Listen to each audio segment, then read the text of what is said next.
ராமேஸ்வரம் மீன்பிடி துறைமுகத்திலிருந்து சென்ற விசைப்படகில் உடைப்பு ஏற்பட்டு நடுக்கடலில் மூழ்கியது.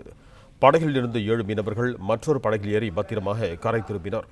இதுகுறித்து கூடுதல் விவரங்களோடு இணைகிறார் எமது செய்தியாளர் பிரபுராவ்.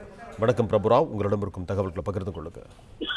நிச்சயமாக நேற்று ராமேஸ்வரம் மீன்பிடி துறைமுகத்தில் இருந்து 300க்கும் மேற்பட்ட விசைப்படகுகளில் சுமார் 5000க்கும் மேற்பட்ட மீனவர்கள் மீன்பிடிக்க கடலுக்கு சென்றனர்.